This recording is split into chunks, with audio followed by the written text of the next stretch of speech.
Subject और verb जरूरी नहीं है कि हर वक्त वो सजा धजा सामने में रहे। कभी कभी सब्जेक्ट अंदर में होता है। अभी जैसे एक एग्जांपल आपको दिखाता हूं। समझ लीजिए एक सेंटेंस है,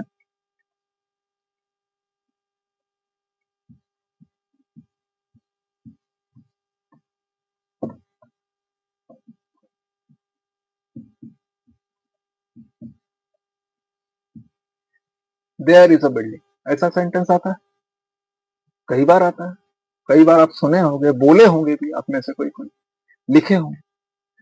तो यहाँ वर्ब कौन है ये तो क्लियर है, इज वर्ब है। क्योंकि अगर जैसे मैं आपको बोला था कि वर्ब कैसे लोकेट करोगे, उसको अलग अलग टेंस में सोच लोगे, जो वर्ड चेंज करेगा। हेलो वंस अगेन, ये मैं पहले भी बताया था, फिर से बता रहा हूं, और इसको एक टोटका का हिसाब से दिमाग में रखिएगा। Please register the thing. ये एक तरीका है जिससे आप इमीडिएटली वर्ब लोकेट कर सकते हो इन एनी सेंटेंस। वो है कि उसी सेंटेंस को आप डिफरेंट टेंस में सोच लो, जो वर्ड चेंज कर रहा है वही वर्ब है।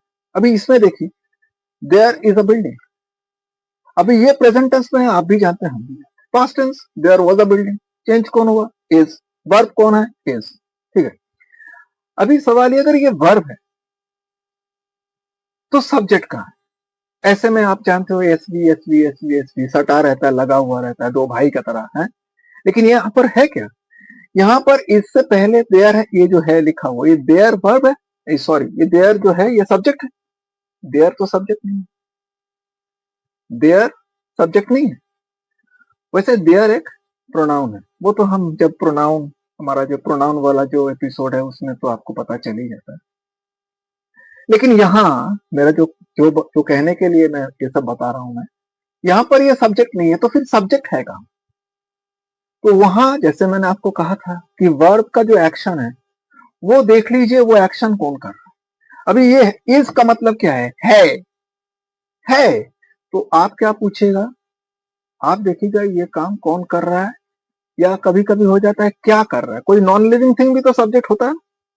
तो आप व्हाट पूछो या हु पूछो, व्हाट पूछो या हु पूछो। तो हम पूछेंगे व्हाट इज, तो जवाब में है अ बिल्डिंग।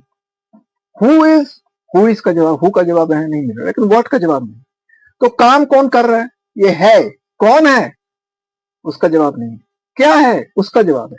कौन या क्या, हु या व्हाट, दोनों में से किसी भी एक का आंसर आपको मिला तो वो आपका सब्जेक्ट है।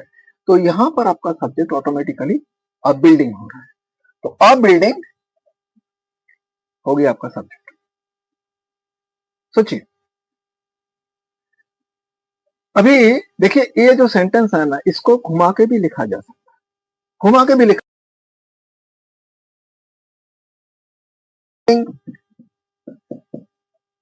Is there, a building is there. और यहां पर जो है आपको समझ में आ रहा है कि ये जो है ये वर्ब है। और अभी अभी अभी तो आपको एकदम क्लियर समझ में आ रहा है, ज्यादा सोचना भी नहीं पड़ रहा है। इज है, इसके सामने बिल्डिंग है, पड़ाक से आपका इंट्यूशन में आ जाता है कि ये सब्जेक्ट है। तो ये मेरा वर्ब हुआ, और ये जो है अ बिल्डिंग, ये मेरा सब्जेक्ट हुआ। सामने भी हम दे सकते हैं, पीछे भी दे सकते हैं, लेकिन आपको ट्रैक करना पड़ेगा। कभी कभार क्या होता है कि जैसे मैंने बोला it is a long story, it is a long story. जैसे समझ लीजिए कि सेंटेंस है it is a long story, it is a long story. तो it is a long story में किसी किसी का कंफ्यूजन हो सकता है कि अ लॉन्ग स्टोरी जो है ये सब्जेक्ट है, या फिर इट जो है ये सब्जेक्ट है। तो यहां पर एक्चुअली इट जो है ये सब्जेक्ट है। Very easy. अब अपने मदर टंग जो भी है, हिंदी, बंगाली, व्हाटएवर, तमिल, तेलुगु, कन्नड़, व्हाटएवर, आप याद कर लो, आप सोच लो, इसको ट्रांसलेट कर लो, समझो, कंप्रीहेंड करो। तो आप क्या कहते हो, ये एक लंबी कहानी, ये एक लंबी कहानी है। तो कौन है, ये है, ये क्या है, एक लंबी कहानी।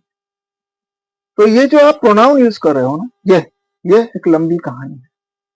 तो यह दिस वन, इट जो है ये आपका सब्जेक्ट है। पर देखिए, it is a long story, तो यहां पर आप पूछेगा व्हाट इज, तो व्हाट का जवाब में आपको इट मिल रहा है, ठीक है। तो यहाँ व्हाट का जवाब मिला, कभी कभी हु का जवाब मिल जाता, तो दैट्स अ डिफरेंट थिंग। वहां पर जब हु का जवाब मिलता है, you get it, somehow you get it, you come across that कि वॉइस का एक चैप्टर होता है, right, for the school guide. And voice पे कई बार एक्सरसाइज दिया जाता है, एग्जाम में क्वेश्चन आता है कि एक्टिव वॉइस को पैसिव करो, पैसिव को एक्टिव करो। Will be doing it very soon. और तब आपको ये सब्जेक्ट वर्ब और ऑब्जेक्ट को जानना जरूरी होगा। एक और आता है एक्सरसाइज आपका सब्जेक्ट प्रेडिकेट, वो भी हम करेंगे, वो भी हम करेंगे। ये जैसे ही हो जाता ना, it becomes very easy, you know, to do those chapter. तब बस 10-15 minute maximum, you get it, क्योंकि आपका ये कॉन्सेप्ट तैयार है, ये कॉन्सेप्ट तैयार है। तो इसमें फिलहाल इतना जो है देख लीजिए।